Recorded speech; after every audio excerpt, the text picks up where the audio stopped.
Hey, playlister, do you know what the closest U.S. state is to Africa? I bet you don't, but I'll give you a hint. We're talking with a guy who's running for Congress in it today. Welcome to Political Playlist. All right, are we ready, guys? Happy hour. Happy hour. You fucked that up so bad. Hey, everybody, and welcome to Political Playlist Happy Hour. I'm Michael Kristoff. I'm Anna Muskie-Goldwyn.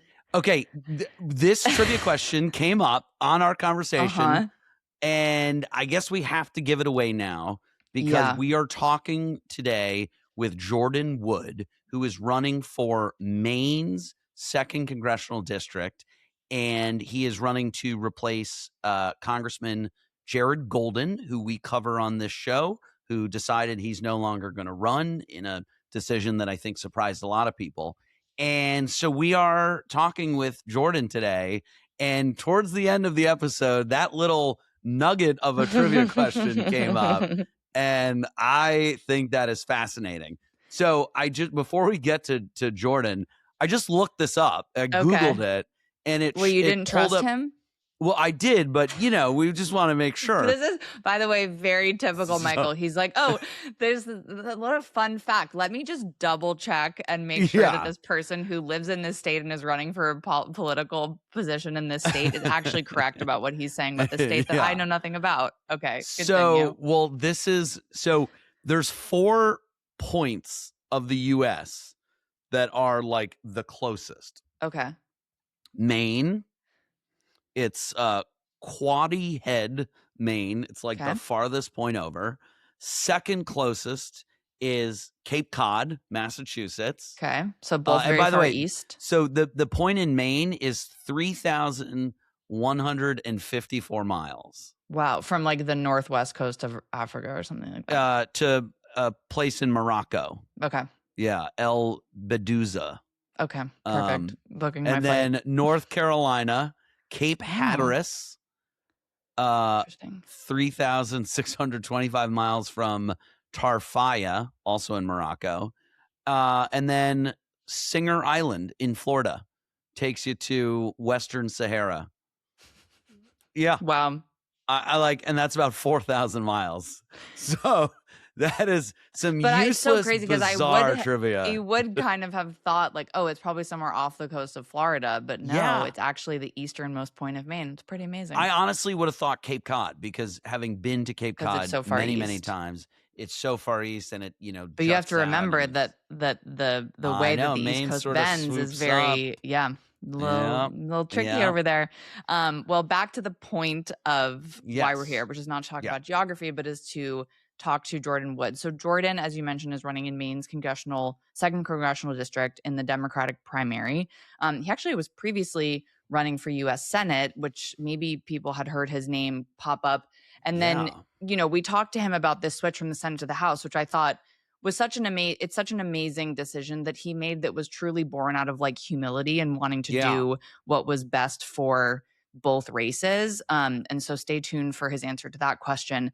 But his background's really interesting. He used to be the chief of staff to Katie Porter, who, if you're listening from California, you've probably seen a bajillion of her ads for governor. And then Jordan also worked as the vice president of End Citizens United, which is a campaign finance reform group, which we talked to him all about, one of his biggest issues. And he was also the co-founder and executive director of Democracy First, which was a group focused on protecting elections and democracy.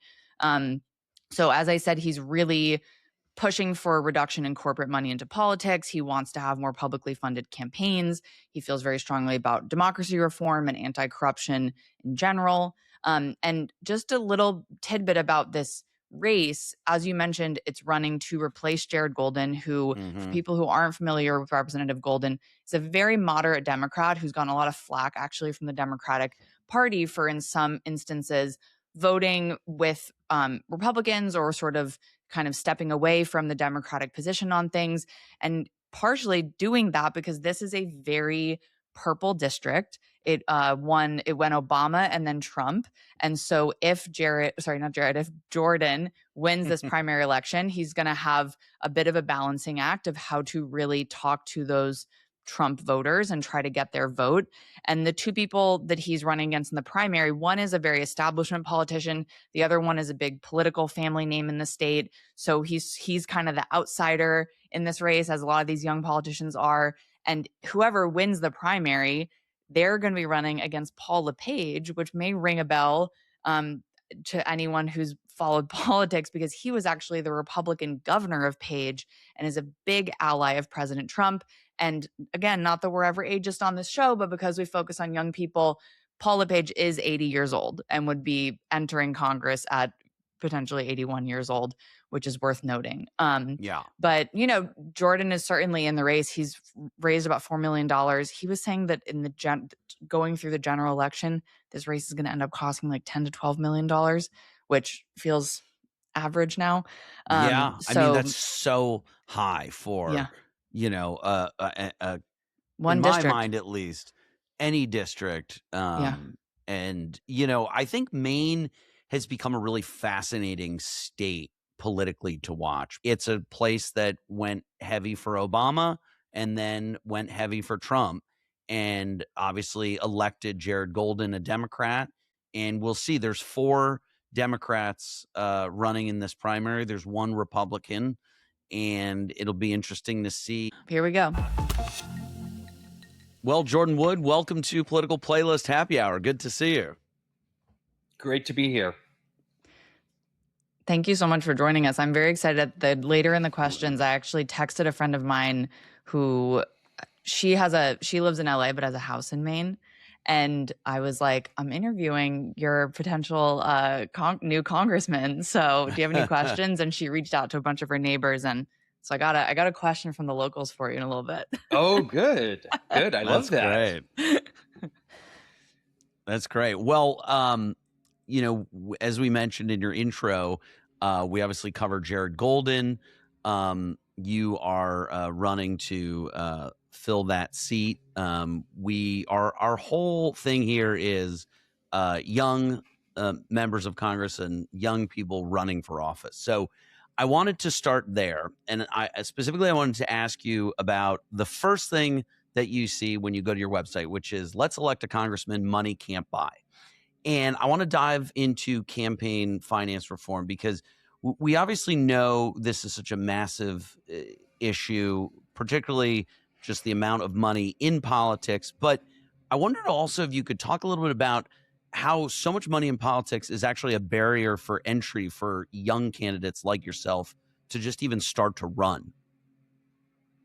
Yeah, absolutely. I mean, the reason it's the first thing you see on the website is because it is really fundamental to why I'm running, but also what I believe is at the core what's eroded so much of the trust the public has in Congress and our politics, in our ability to get things done. But just in sort of the brass tacks of running for office, we have a system right now that just in our campaign for the House, we'll probably have to raise $10 to $12 million. Wow. And just to get it started, it requires you to have as large a network as possible of people that can write 1,000 or 2,000. I mean, we have 100,000 donors to our campaign, so we take contributions that are $1,000 and $5. But if you just think about who are the people that have that network when they decide to run for Congress, it's people that are older, that could be in corporate law or in finance or something, where they have a large network that has the disposable income to be able to support you. And it's a huge reason we don't have more young people in Congress, is that when I decided to do this too, I stepped down from my job because it's a full-time job. It's not, I don't get paid for it. It's my husband and I both just decided that there's so much at stake for our country that this is what we needed to do. And I'm so happy and grateful and that I have a spouse like that. But it's a tremendous amount of money and barrier for people to get in. And I know this is something that it's obvious that it's located so prominently on your website. It's something that you've been focused on for a little bit. And I'm curious, if you won the primary, ended up getting elected, is there a piece of legislation or a particular kind of like viewpoint on how you think you could attack campaign finance reform as a member of Congress? Yeah. So I really think about it in 2 ways. One is that when it comes to corruption, money in politics, there's a lot that our candidates for office, but our elected officials can do by leading by example. And there aren't many policy positions where your member of Congress, you should expect from day one that they are following through with what they believe in. So this campaign, we don't take money from lobbyists or corporate PACs. I've also committed I'll never own or trade individual stock or cryptocurrency or engage in the betting markets. Hot button issue right now. Yeah. I'll say. And we should say, like, yes, Congress should pass a law that bans members of Congress from owning and trading stock, but we shouldn't wait for that. Like, we should be demanding that of the people asking to represent us. I support reforms that would ban members of Congress from ever becoming lobbyists. I'm going to live that out too. I've committed to voters I'll never become a lobbyist, so that there's no illusion or concern about what my priorities are based on. But the legislation is called For the People Act. I've worked on it for years, and it was the first piece of legislation that Democrats introduced and led with when they last took back the House majority in 2018. And that bill has independent redistricting for every state in the country, a federal right to vote, guaranteeing it, and sweeping ethics, money, and politics reform from everything from bringing disclosure to dark money, amendment to overturn Citizens United, a public financing system for members of Congress. And when it comes to how do we get more young people into Congress, public financing of elections is how we do it.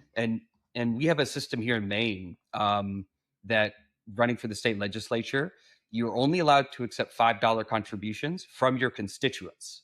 And then that is matched multiple times over. It produces a state legislature that is almost gender parity. It has lobstermen, oystermen, it has farmers, retirees, teachers, social workers. And that's because it thinks that barrier of something that requires you to be personally wealthy, well-connected in order to get into that office. I think I realized recently, we have something kind of similar here in Los Angeles for the city government, that there is like a matching fund for people running for mayor. And I heard one of the younger candidates who's running recently talk about it, and that once you raise up to a certain amount of money, the city matches it. And I think it's a great thing because it kind of gives people a goal, that they can then be focusing on actual campaigning instead of raising money. Yep. Yeah. You just mentioned Citizens United, and I know you've been involved in End Citizens United. I feel like, and I'm kind of speaking anecdotally here, but I feel like a lot of young people are now wising up to what Citizens United is and what those implications are from that. And I'm curious, do you see bipartisan consensus on campaign finance reform? Is that something that you hear from constituents on both sides? I would say it's an issue that when you talk to voters, it's super and polling has shown this too. Like independent voters, Democrats and Republicans all want to end the political corruption in DC. They want to get big and dark money out of our politics. It's a system that just benefits corporations and the wealthiest people in this country. Where it becomes partisan is Congress, where Republicans have in Congress have consistently for years and years and years opposed any type of reform. But when it comes to the public and to voters, do not see it as a partisan issue. And I think there's a number of issues like that where when you come and ask a voter, they don't think of it as a partisan thing. It's just about making a system and a Congress that's responsive to them and their needs. And I think you're right that younger voters, younger elected officials, my hope is that we don't think of this as a partisan issue, and is something that you can form bipartisan consensus on working on in the future. Yeah, I mean, I almost wonder if like the kind of skewed populism of Trump and this idea of sort of where the working class is shifting in America in terms of voting, which I know is something that, is happening in Maine a little bit too, that kind of shift within the working class vote might actually provide some momentum maybe for people on the right in Congress kind of who are trying to speak to that demographic. Our district is a great example of this. We have 11 counties, and twice we voted for Obama. Both times he was on the ballot. And in the most recent elections, it's voted for Trump. And that really it speaks to voters' feeling of being left behind by a rigged political system.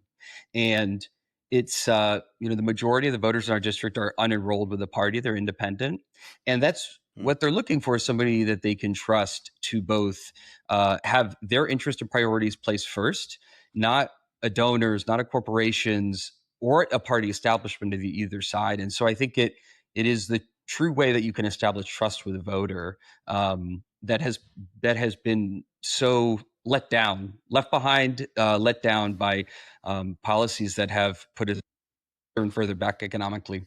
I mean, speaking of your race, I'm curious, you originally were actually running for Senate in what has now become a very marquee Senate race, it feels like. And then you switched once this seat became open for the 2nd district. Can you just talk a little bit about kind of what was happening for you in that switch, and how you feel like you can maybe better serve as a member of the House instead of in the Senate? Yeah, absolutely. I mean, I believe that running for office is a calling. I mean, my father's a pastor, my mom's a teacher. I really come from a family of public servants. And the decision to run for office was about meeting a moment. I just tell people, like, don't ever plan to run for office. Don't think you're going to like build up a resume to do this. Just you will know when it's the right time to do it, and if you're called to do it. And when it comes to the Senate race, it was about an anger of the Democratic Party establishment as much as it was that Trump posed to the future of our democracy. And my husband and I, we had our first child actually about 10 days before Trump's inauguration. And wow. I think having a child really makes you think about the future that we face. And are we doing everything we can to make sure that our children are growing up in an America that is free, that respects the rule of law and has accountability? And the first day that Trump was inaugurated, he pardoned all of the January 6th insurrectionists, violent and otherwise. I was at the Capitol on January 6th as a chief of staff for a member of Congress. And what that decision to me set the tone for this administration, which is a lawless one that will not, Donald Trump, I do not believe, he believes he sets the law. And if you break the law for him, he will take care of you. And that's what that pardoning of the January 6th insurrectionists was. So I was like, I got to do whatever I can do. And our establishment kind of was saying, Susan Collins can't be beat. And we think that the only person who could possibly challenge her is our governor. I said, well, that's sort of why voters have come that you think this is your decision in DC to decide who we nominate as a candidate, without ever talking to the voters here or letting them decide. And I said, this is what we need to change. And the only way to do it is to have the courage to run. And so I stepped forward in April. We launched the campaign in April. And to be honest, Jared's decision to retire was shocking. It was not expected at all. And it came at a time where it was very late in the cycle because of how competitive our district is. Our primary for Senate had Graham Plattner, and then our governor had gotten in. And I felt like, Graham and I agree on a lot of issues, and we're a similar age. And I felt that it's crazy that we're going to run, all of us had raised multiple millions of dollars, that we're all going to go in this primary to take on Susan Collins and just let the 2nd district sort of go uncontested. And we were in a unique position to say, what's the best thing for us to do in this moment? And it was to step up and run in the House seat. And the Republican opponent we'll face is, I say, arguably the last person you would want to send to Congress in this moment of crisis. I mean, he's nearly 80 years old. He was the governor when I was in college, and he calls himself Trump before Trump. And he's running to be Trump's errand boy in Congress. He moved back from Florida so that he could go to Trump's Washington and carry out Trump's agenda. And I said, there's just no way we are going to let somebody like that in this moment of crisis go to Congress without a heck of a fight, and that we were best positioned to do that. Yeah. Some humility. I like that. I'll say. Yeah, it's interesting when I look at your district and when I see Jared Golden and how he's voted and what things he supported. I mean, it is about as purple of a district, it seems, as you can get. And I think about a Republican who we've had on this show, Mike Lawler, who's in a similar, very purple district. Obviously Jared Golden being a Democrat in an area that voted for Trump. I'm curious. That is such a razor thin, high wire act in terms of messaging. So how do you look at messaging and conveying and communicating Democratic priorities and Democratic policies in an otherwise, somewhat resistant area? Yeah, it's a good question. The district, I mentioned it's predominantly independent, unenrolled. Mm-hmm. And it says a lot to me that it voted for Obama and Trump. And you think about what's right. the through line there? What did they see in Obama and they saw in Trump? And I think it is a frustration of a broken system and a broken economy. Our district, in many ways, we give a lot of attention to the Rust Belt, the upper Midwest, the industrial upper Midwest that had so many jobs that left during an automation in the 80s and 90s. Well, that's our district too. And there's a reason that we had a lot of transition from Obama to Trump, but we had 30,000 jobs in manufacturing have left our district since the 90s. And so there's not just a feeling about, but politicians are who made those free trade deals that sent jobs to Mexico and eventually to China. And there's a feeling that Democratic politicians and Republican prioritized what corporations wanted in those instances. And they said, it'll be okay. You'll find new, better jobs. And those didn't come. And so that's the anger, which is very valid, that voters are looking for people who understand that and that they can trust to not betray them. And in Maine, we have a lot of ballot initiatives. Right? Almost every year, voters are asked to weigh in on specific questions. And really informs a lot about where does the district stand on these issues. And Maine has one of the most progressive minimum wages in the entire country. It's tied to the cost of living. It's over $15 already. I think this is a policy we should have in Congress so we don't put it on politicians last time we raised the minimum wage, I was making minimum wage in high school. And it was raised to it's now $7.35. What was your high school job? I worked at the Bates College cafeteria. Amazing. Go on. I was just curious. but it passed overwhelmingly in our district. Medicaid expansion passed overwhelmingly in the district.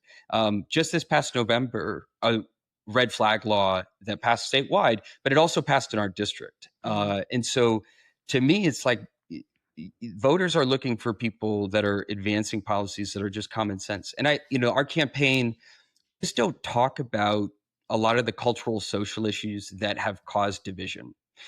I'm gay. I'm married to a man.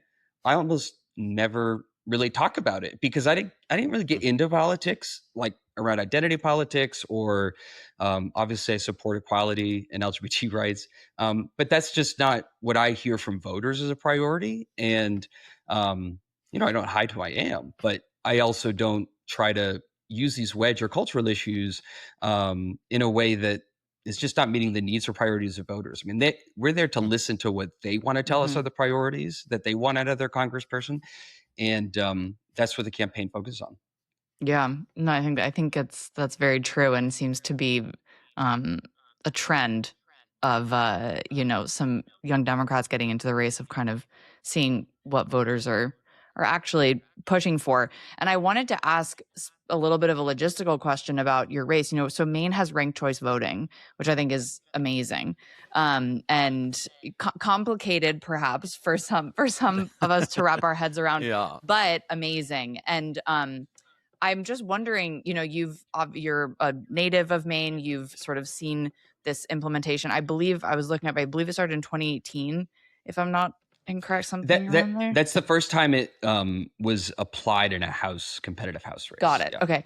And so got it. So what I was wondering is like, can you just talk a little bit about how ranked choice voting you think helps candidates like yourself who are not really I mean, you've worked in politics a long time, but you're not like the quote unquote establishment that you were talking about before. How does ranked choice voting help people like you? Yeah, great. So fun fact to know about ranked choice voting is the reason that Maine has it, first state in the country to do it, is because of Paul LePage, the Republican that I'll be facing off with. Because when he was first elected governor in 2010 in the Tea Party wave, he got under 40% of the vote. Under 40%, got 39% of the vote. And there was such anger that we are stuck with a governor who less than 40% of the state voted for, because we ran a Dem independent and a Democrat. And so so there was no runoff. It was just whoever gets the most votes out of these people. And we just said, we're not doing this again. Wow. And so that's why we have it. We passed it via ballot initiative.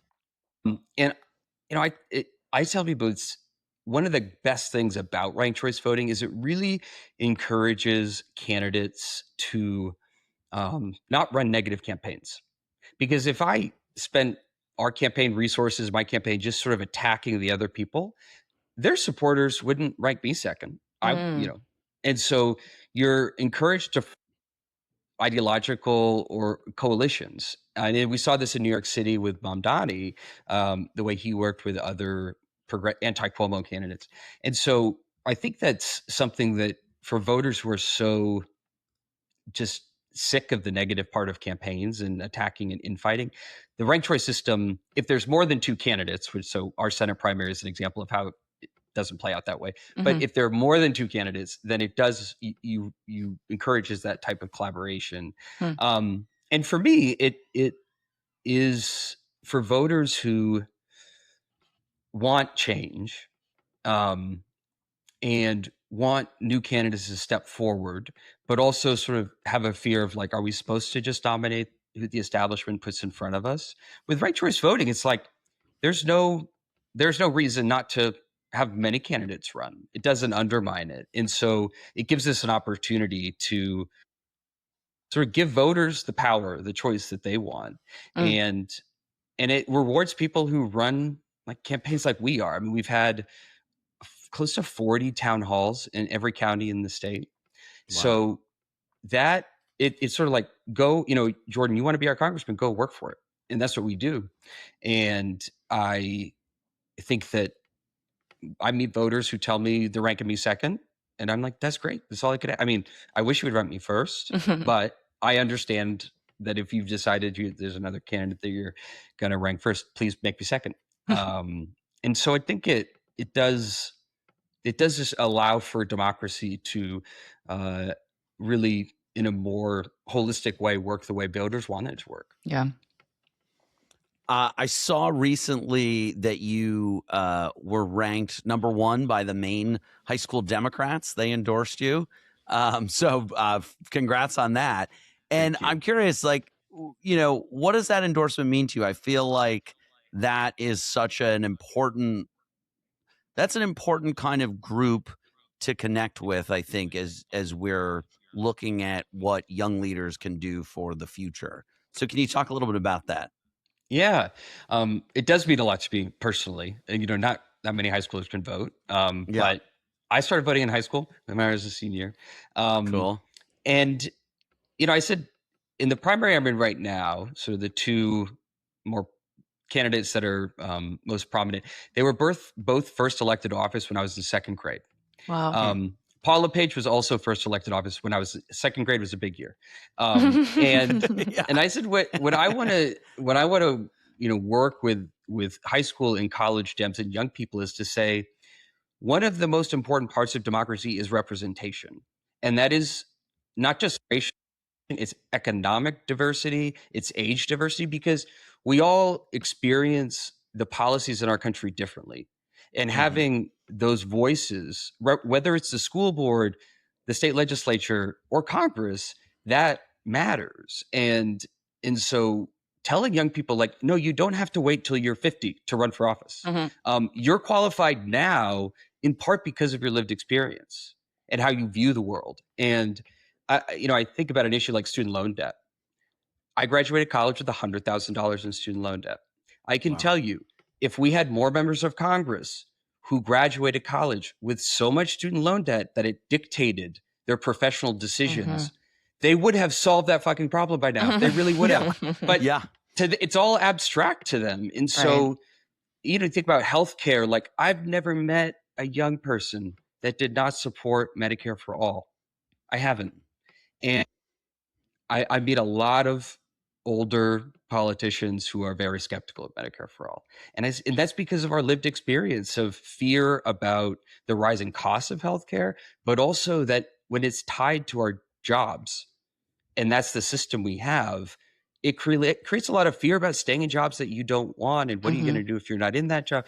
So I think really giving young people the confidence and support system and resources, money, whatever it is, to start running for office at a young age and say, like, you do deserve to do this.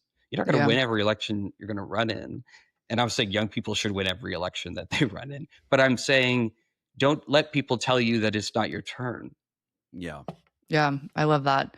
Well, speaking of student loans, I wanted to just talk about affordability, which I've said this on, I think, every one of these primary candidate interviews we've done, but I sort of have an issue with the word affordability. I feel like it is a buzzy word that's been co-opted by either side when it's convenient, and it's incredibly general.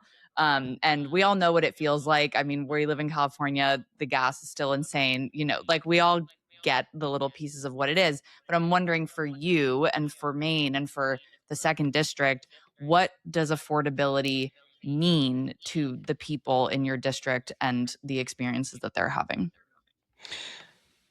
Thank you, Anna. I feel the exact same way, and I've said that. This is my affordability soapbox. And I'm not trying to get in a messaging fight with voters at a town hall or something, but I agree. I part of me is like, if the new focus of the Democratic Party is making life affordable in America, I'm like, what the heck has the priority been for the past decade? Like, isn't this what we're for? And I think about, like, one of probably the first words I understood as a child was afford. Told by my parents so many times, we can't afford that. We can't afford to go to Florida. We can't afford to buy a car. We can't afford to go out to dinner. Or, I just grew up in a family like a lot of Americans that live paycheck to paycheck, basically. And so I understand what that means. But again, when I think about why am I running, it's like, because we have so many people in our establishment in DC that think that, this is the buzzword that we're going to win on. But I think it's something that is like, what is making life unaffordable for people? And let's go change those systems. Because what's making life unaffordable in Maine is the war in Iran, which is driving up the cost of gas, diesel. Maine's the #1 state in America still reliant on heating oil. We also, our electricity is the cost of electricity is driven by natural gas imports. So that's making life, like, I'll talking about the Iran war issue because that's an affordability issue. I'm talking about Medicare for all because the cost of healthcare is skyrocketing in our state. It's unaffordable. Think about housing, like the cost of housing to buy a home, to rent a home is unaffordable. So all of these issues are about affordability.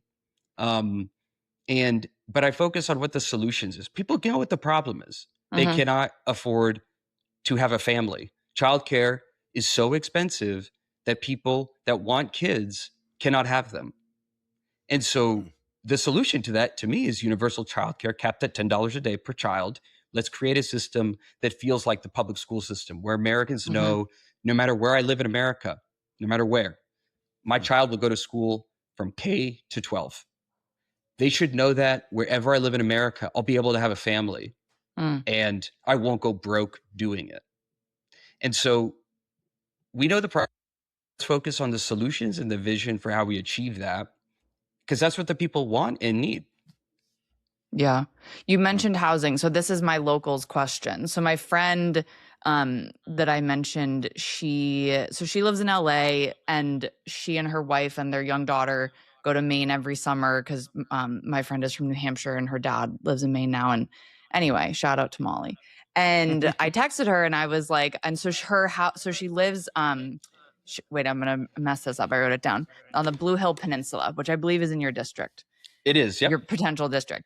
And so she was texting some of her local friends, and one thing that they brought up related to housing that I think, affects a lot of places around the country is this idea of the accessibility of housing for people who have been the foundation of the community and want to grow the community. Because she was saying that as a person where it's her second home, she's kind of taking the opportunity away from a lot of people who she's friends with who want to build that community.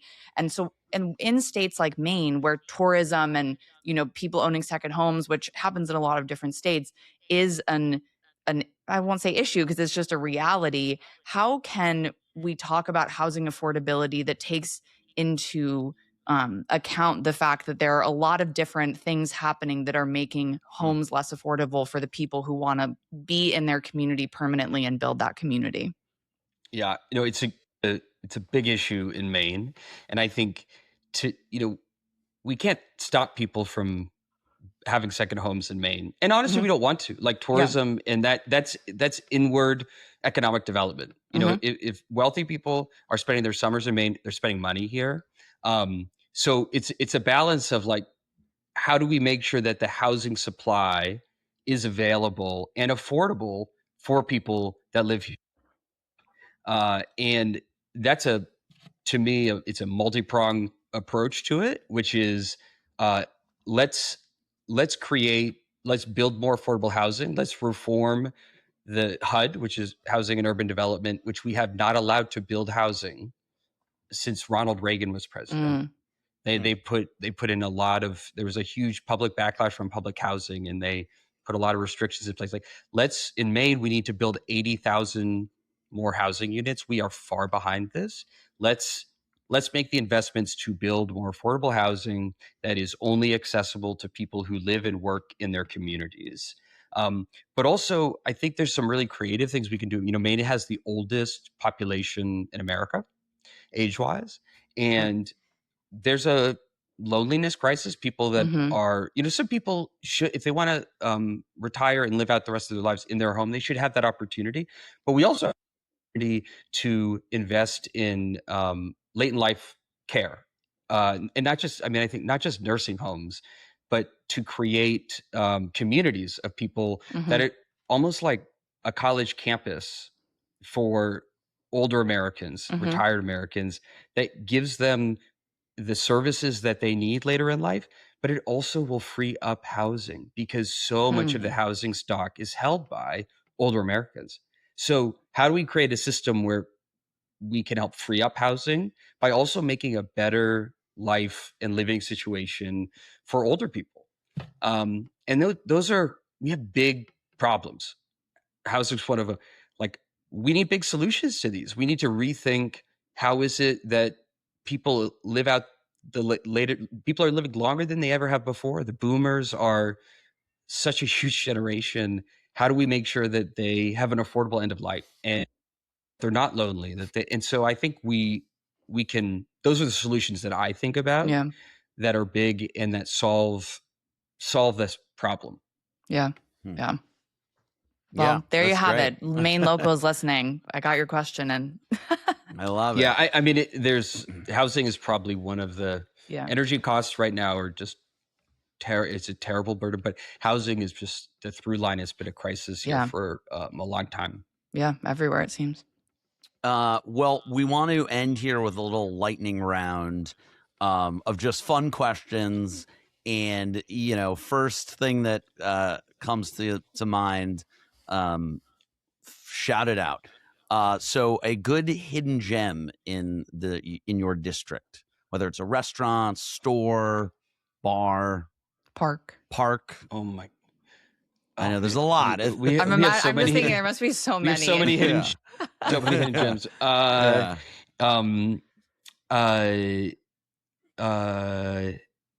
Just give me a second here. Yeah. Our district starts on the coast and goes all the way up to the Canadian border, and Lubeck is right in Eastport, sort of right at the end. Just absolutely beautiful places. But right on the other side of, and I think it's the only national park not in the United States, because it's technically in Canada, but it's called Capabello. It's FDR's basically was a summer home. And there were conferences there during World War II with Churchill, because it's like the closest place to England. And so Campobello. And so it's technically in Canada, but it's like right on the border. Wow. And you get there through Eastport. And I'm like, I think a lot of people don't know that. That's amazing. Yeah. And that's great. Yeah. Well, I guess also other than Alaska, that must be probably like the most northern part of the continent, right? Because doesn't Maine go further north than Michigan? I think we do. Yeah. Fun fact about Maine too is we are also the closest state to Africa. Wow. Whoa. Okay, that is a fun fact. I would have never. Wait, I would have never thought that. Yep, it's pretty weird. Yeah. But we're Bowdoin College is just outside the district, but their emblem is a sun, because when Bowdoin was founded, it was the first college in America that saw the sun. Wow. Yeah. Right. Wow. Oh, there that's cool. Gotta go to Maine. Yeah. So I could give you 100 hidden gems. I know that's a hard. I feel like, especially talking about Maine. I'm a history buff. I'm a history buff too. So like, yeah. Well, that's great. So, let's say, hopefully you win your upcoming primary. Who's your first call? Assuming that your husband is there with you watching the returns. It might be Katie Porter. Like, yeah. So I was searching who you staff. work for is She's in a really competitive primary right now in California, and we're both in LA here, so we're everywhere. Experiencing that primary. Yeah, we all are. But that primary is a week before ours. Okay. And so she's been a mentor to me. I've known her since she was first a candidate for office when she ran for the House seat. So I'll have my family will all be here. So my in-laws live in LA actually. Oh, cool. Okay. And they're all coming out, and that's sweet. That's great. My twin brother, my sister. Oh wow. I love. Well, we should have led with that. Twins. We didn't know you were a twin. I know. I didn't know you were a twin. Oh my God. Cool. Very cool. We'll have you back on to talk about that. What's a podcast or book that is currently shaping your thinking at the moment? Great question. So I'm reading it for the second time in the past year. It's called Moral Ambition by Rutger Bergman, who's a historian, Dutch historian, but he puts forward this really compelling thing for all of us to think about, which is we have cultivated a generation where ambition is thought of about power and money. And instead, we need to be cultivating people whose ambition is not money or power, it's good, and are driven by making the world a better place. And he looks to history for how the early leaders of the abolition movement were ones who were sort of laughed at, but they're just driven. There was no financial interest. They were driven by for the good. And that we are lacking those types of leaders today. I mean, Martin Luther King in the civil rights movement, even ones we don't think about, like the temperance movement, where we get that those people were driven by a moral cause. And we need more leaders with moral clarity that are just driven to do good. Yeah.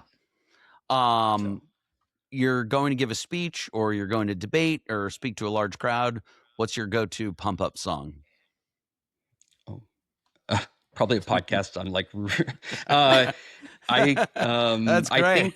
I would say Daft Punk. Yeah. Okay, that's a great answer. I feel that. Term limits. Are you in favor of term limits? Yeah, I support them. I think that they should be necessary. Like voters should be the term. Like if decides somebody is ready to retire, they've served out their time, vote them out. And that's what a healthy democracy looks like, is that voters are the accountability, not a law. But we are far from that ideal. So I support not letting House members serve more than 4 terms, and more than 2 terms in the Senate. Yeah. But it's tough to amend our Constitution. Yeah. It is. Yeah. Yeah. Lastly, you're obviously running. You're in a hard-fought election here. What does the rest of your day look like on the campaign trail? So we actually have our first televised debate tomorrow. So wow, that's exciting. Yeah. So we have debate prep after this. This is a lot of time spent fundraising. It's it would just appall people about like, it's terrible. I hate it, but it is, we're just up against Republicans, as of Citizens United, have just a tremendous amount of money that they will deploy to spend in this election. And our best way to counteract it is by running a campaign that has, and we don't take money from corporate PACs or APAC or lobbyists. And so it's just finding as many people who can support us in this campaign. It just takes up a lot of time. Yeah. Well, you have been very generous with your time. We will let you go back to debate prep and fundraising. But Jordan, thank you so much for coming to talk with us today. Really appreciate it. Thank you for having me, and love the podcast and awesome. Elevating the voice of young people. Amazing. Good luck with everything. We'll talk to you soon.